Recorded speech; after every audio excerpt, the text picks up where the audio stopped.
I want to ask you about President Biden's Executive Order 14019 on promoting access to voting. Can you speak to some of the concerns with this executive order?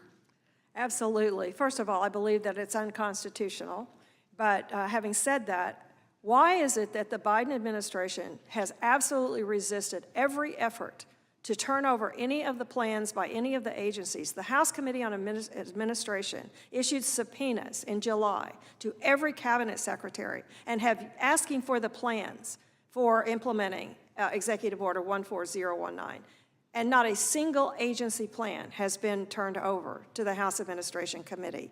And I included in my written testimony a file from a whistleblower who sent to me. He is a U.S. Marshal, and he sent the Department of Justice guidelines, instructions to all the U.S. Marshals, requiring them, notifying them that they are required to offer voter registration materials and voter education materials to everyone with whom they come into contact, including, and he sent me a file of someone who had to be registered to vote, who is a prisoner in a Texas federal facility.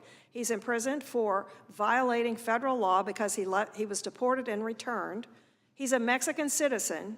It says that in his file, and he was registered to vote, and they're required to give him voter registration materials. That is happening in federal prisons all over the country. So let me ask you, then, is it your understanding that they are actually implementing the very plans that they refuse to turn over to Congress? They're absolutely doing that, and we only know, we get bits and snatches from people, from whistleblowers and from various sources, but nothing official. And if you want to know the most, you go to the Demos website, which is a left-wing organization, and they have literally been dispatched by the White House to federal agencies to help them implement this plan. They know more about what's going on in these agencies to implement this executive order than any member of Congress. Are they involved with implementing the executive order? Yes, they are.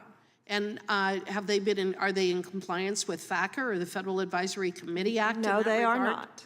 No, they are not. So they're violating FACA. They are violating that. Yes, they are. And they brag about all the agencies that they have assisted over the last 3 years with implementing the executive order.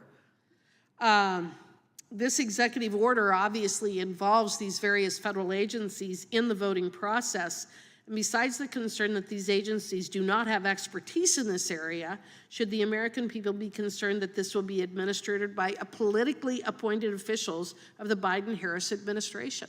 Well, absolutely, because the original executive order required that every plan had to be submitted to the White House, to the director of the Office of Domestic Policy, which at the time was held by Susan Rice. And it also goes on to say that federal funds and grants will be disseminated through the White House by the Office of Domestic Policy, by Susan Rice, and we do not know to this day who got the grants, how much they got. We know nothing about that. So in terms of these plans, were they all submitted to the White House for review?